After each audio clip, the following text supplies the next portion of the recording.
What if I told you that airlines have been keeping a secret from travelers over 60? A secret that could save you hundreds of dollars and get rid of almost all the stress of flying. We've all come to accept that flying is a hassle. You drag your luggage through massive terminals, you stand in endless lines, and you get nickel and dimed for everything from bags to a little extra legroom. Airlines want you to think of any help you get as a perk or a favor. But that's not the truth. Many of these so-called perks are actually your federally protected rights. If you're over 60, you have legal access to powerful accommodations that the airlines are required by law to provide. But here's the catch. They don't have to offer them unless you ask. Today, we're unlocking 10 of these powerful rights that can completely transform your travel experience. We'll tell you exactly what to say to claim them, because they're not doing you a favor. They're following the law, and they're hoping you'll never find out. You've seen it happen. You're wrestling with your carry-on, trying to find gate C47 in a terminal that feels a mile long, and you see another passenger being calmly guided through the chaos by a smiling airline employee. You probably thought, wow, they must have paid a fortune for that. Or, that must be for first class only. Think again. That personal escort service is called guided assistance, and it's a right guaranteed by federal law for any traveler who requests it. Here's what the airlines don't put on their homepage. Under the Air Carrier Access Act, they are legally required to provide a continuous escort from the moment you check in, all the way to your seat on the plane. And it doesn't stop there.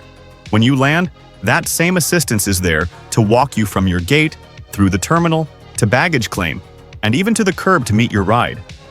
We're talking about a personal airport concierge, completely free of charge. This isn't just about having someone to walk with.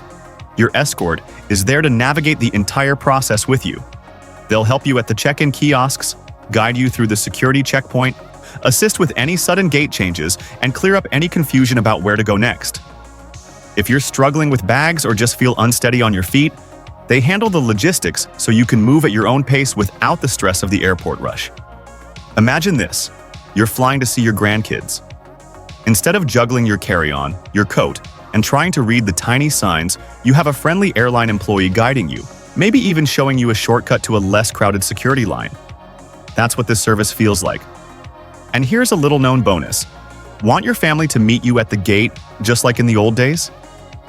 A request for guided assistance can often get your family members a gate pass.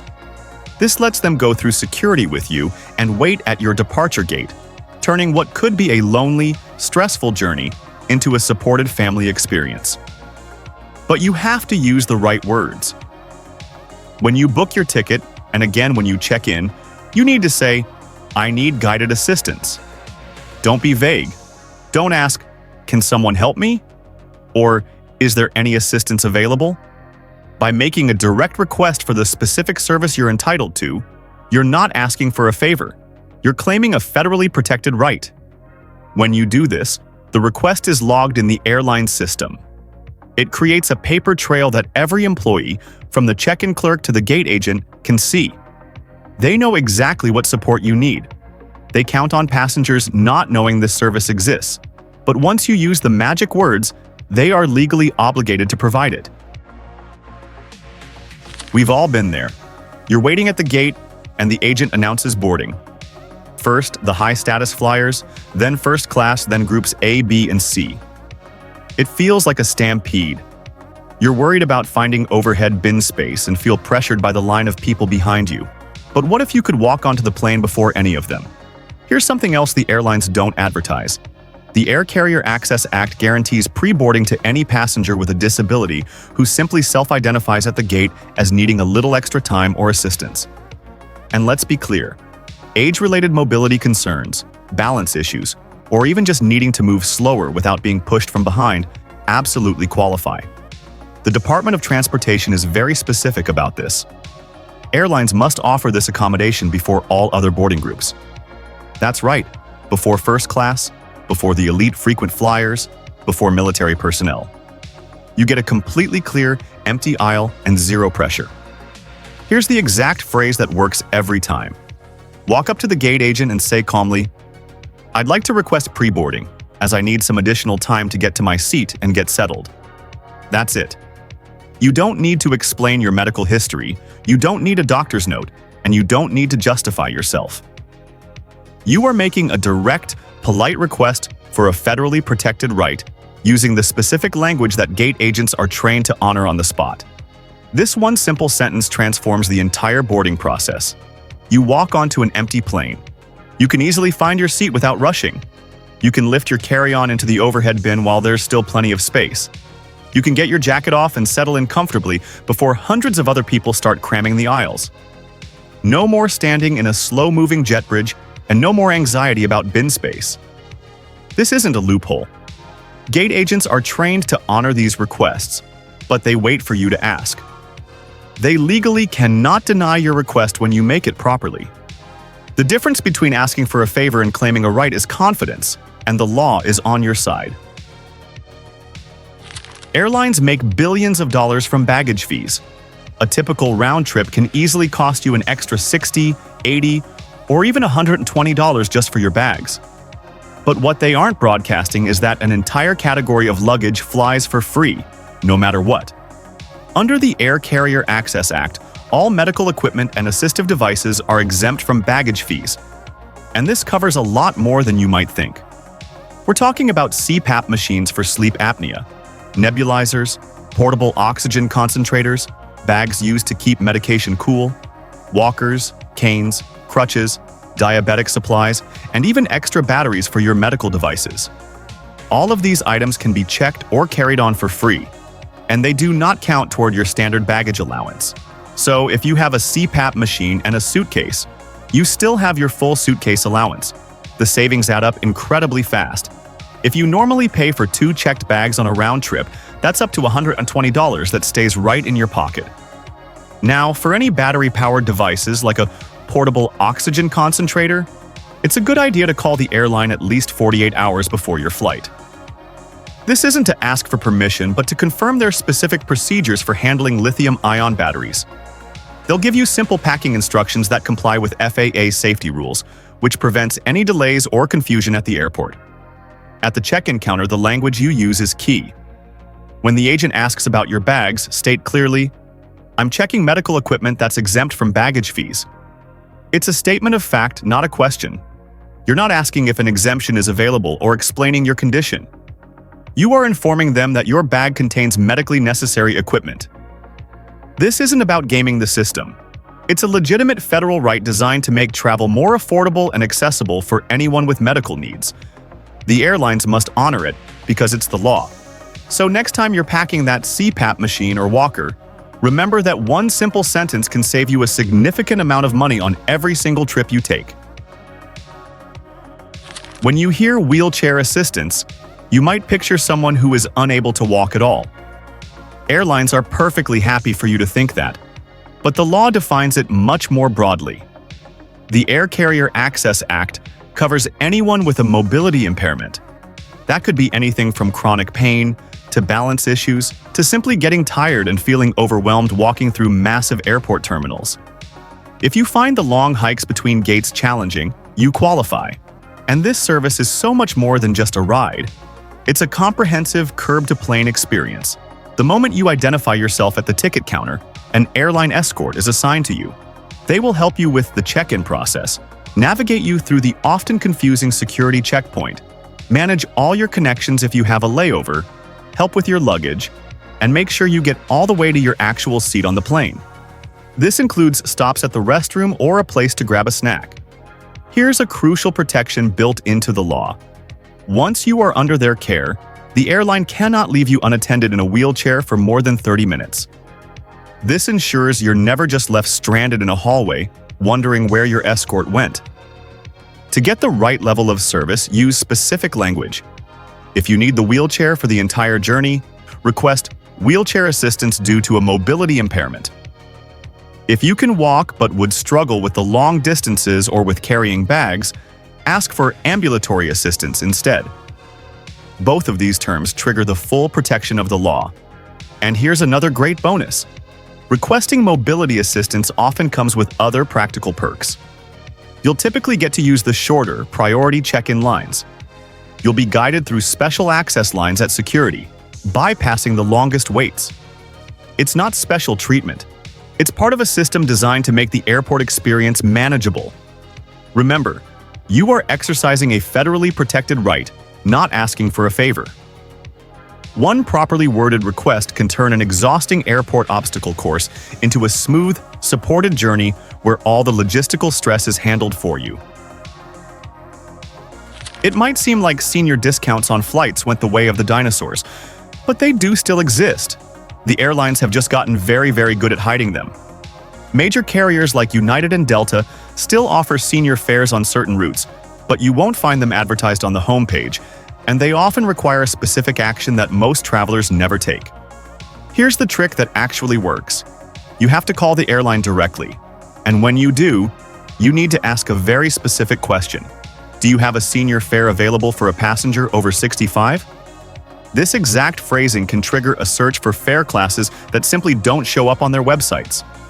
If you just ask about discounts or senior rates in general, you might get a generic no. Using those specific words is the key to unlocking these unpublished prices. Here's a quick rundown for the major airlines. United Airlines. They do offer senior fares on certain itineraries. When booking online, you have to select Seniors 65 plus in the Traveler menu. But it's always worth calling to see if there are other unlisted fares. Delta Airlines. Delta is even trickier. They don't make senior discounts bookable on their website at all. You must call their reservation line directly to access any available senior rates. American Airlines. American offers discounts for travelers 65 plus on select domestic routes. Sometimes you can find them using their advanced search online and selecting Senior 65 plus.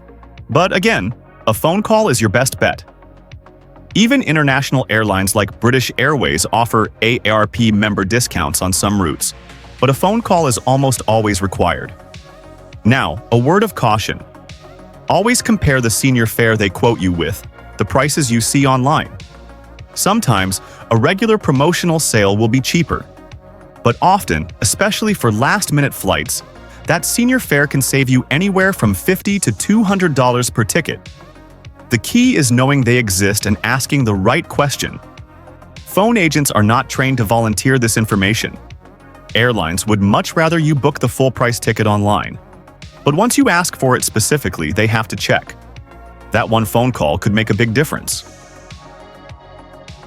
For many people, the security screening is the single most stressful part of flying. But there's a little-known, free service that can arrange for a personal guide to meet you and walk you through the entire process. It's called TSA Cares. This isn't just someone pointing you to the right line.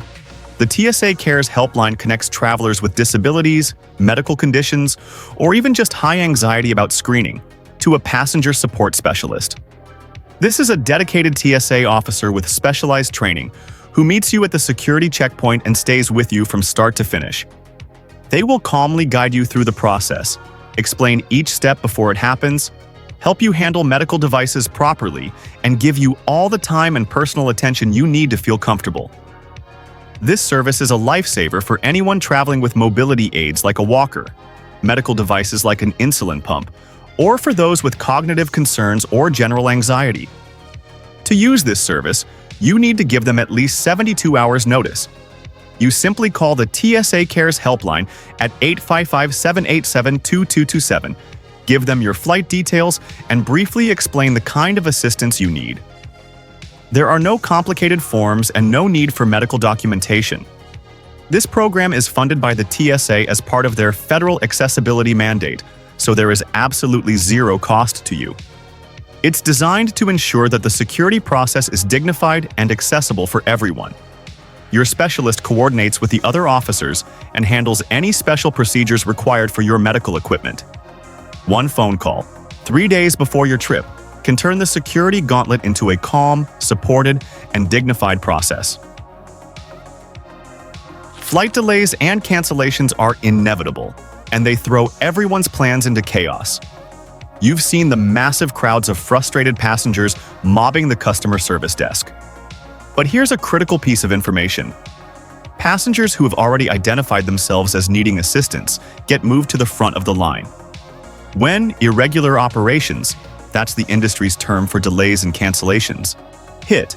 Federal law requires airlines to prioritize passengers with mobility issues or medical needs. This applies to rebooking, accommodations, and assistance. What does this mean for you? While other passengers are waiting hours just to speak to an agent, you get priority access and first choice of the available alternative flights. Airlines keep a record of passengers who requested mobility assistance, pre-boarding, or other accommodations, and this automatically flags you for priority treatment when things go wrong. And the assistance goes beyond just getting a new flight. For long delays, airlines must offer meal vouchers. For an overnight delay, they are obligated to provide you with a hotel room, and often the transportation to get you there and back. For someone with medical needs or who gets fatigued easily, this is an absolute necessity. The key is that you must have already established your need for assistance when you booked your ticket or checked in. This creates that formal record in their system that triggers the priority handling. If you wait until the delay happens, you're just another face in a stressed-out crowd. If you find yourself in this situation, approach the service desk calmly and say, "I am a passenger with pre-registered medical mobility needs. This extended delay is creating a significant hardship. What accommodations can the airline provide to assist me?" This language politely but firmly reminds the airline of their heightened responsibility to you. What might look like VIP treatment to other passengers is actually the law in action. You're not cutting the line. You're receiving the priority assistance you are legally entitled to. Airlines have turned seat selection into a major moneymaker. They charge extra for premium seats, seats with more legroom, or even just an aisle seat. But many of those exact same seats are available for free, if you know how to ask for them as a disability accommodation. Under federal law, seats that meet certain accessibility needs are not considered upgrades that you have to pay for. This includes bulkhead seats with extra legroom, aisle seats for easier access to the restroom, and seats with movable armrests. The secret is in your phrasing. Instead of asking for an upgrade, you are requesting a necessary accommodation. For example, try this. "Due to a medical condition, I require a seat with additional legroom. Is a bulkhead seat available as an accommodation?" This frames your request as a medical necessity, not a preference for more comfort. Here's another great tip. Federal regulations require that on most aircraft, at least half of the aisle seats must have movable armrests to make it easier for people to transfer into and out of their seat. If you need one, you can request it, and gate agents are trained to provide it. Are you traveling with a family member or a care attendant who helps you? The airline is required to seat them next to you as an accommodation, without charging you extra seat selection fees. This isn't about trying to get a freebie. You are asserting your right to travel safely and with dignity. And gate agents respond very differently when they understand this is about federal law, not airline generosity. Here's the best part. Airlines often hold back a certain number of these desirable seats specifically for last-minute accommodation requests. They may not appear available online, but the gate agent has access to them. So, even if the website shows nothing, it is always worth asking politely at the check-in counter or at the gate. One correctly phrased request could save you $25 to $75 in seat fees and get you the comfort you truly need. There's a common myth floating around that once you turn 75, you automatically get full TSA pre-check benefits for free. That's not quite true, but what you do get is still very helpful. Travelers who are 75 and older receive what's called modified screening. This automatically allows you to keep your shoes and a light jacket on as you go through security. It's a nice perk, but it's not the same as pre-check, which also lets you keep laptops and approved liquids in your bag. Here's how it works. The TSA officer will see your age on your photo ID and should automatically apply these age-based accommodations. You don't need to enroll, apply, or pay any fees. The benefit kicks in simply based on your birth date. The process may also involve a simple pat-down instead of the full-body scanner. If that happens, remember you have the right to request a chair to be seated during the pat-down for comfort and stability. If you have medical devices like a pacemaker, an insulin pump, or joint replacements, you should inform the TSA officer before the screening begins. It can be helpful to carry a TSA notification card or a note from your doctor. This allows you to discreetly and quietly explain your condition without having to announce your personal medical details to everyone else in line. You always have the right to request a private screening as well. So, while it isn't full pre-check, these modifications still make the security process faster and less physically demanding. Knowing exactly what you're entitled to helps avoid any confusion and ensures you get every accommodation you have a right to. This is one of the most dreaded travel scenarios. You've boarded the plane, you're in your seat, but the plane just sits on the tarmac, not moving. An hour goes by, then two. It can be incredibly frustrating and uncomfortable. But you have rights in this situation too. The Department of Transportation has strict rules about tarmac delays. For domestic flights, the airline cannot keep you on the plane on the tarmac for more than 3 hours without allowing you to deplane. For international flights, that limit is 4 hours. More importantly, after the plane has been delayed on the tarmac for 2 hours, the airline is legally required to provide you with food and water. They must also ensure that the lavatories on the plane are working and accessible. For a senior traveler or anyone with a medical condition, this is absolutely critical. Being stuck in a cramped seat without access to water or a working bathroom is more than an inconvenience. It can be a health risk. You don't need to be aggressive, but if you're approaching that 2-hour mark, you have every right to politely ask a flight attendant about the provision of water and snacks. If the delay drags on towards the 3-hour mark, you can inquire about the plan for deplaning. Knowing these rules empowers you. It turns a situation where you feel helpless into one where you understand your rights and know that there are limits to how long you can be kept waiting. So there you have it. 10 powerful rights that can transform flying from an ordeal into a dignified experience. This is about traveling with confidence, knowing you're claiming what is legally yours, not just hoping for a little kindness. The Air Carrier Access Act gives you the federal backing to request guided assistance, pre-boarding, free medical baggage, priority service, and accessible seating as accommodations, not as special favors. Airlines profit when passengers don't know the difference. But now, you know better. Your next flight can be the first one you take as a truly informed passenger. So save this information, share it with a friend or family member who needs to hear it, and walk into that airport with your head held high.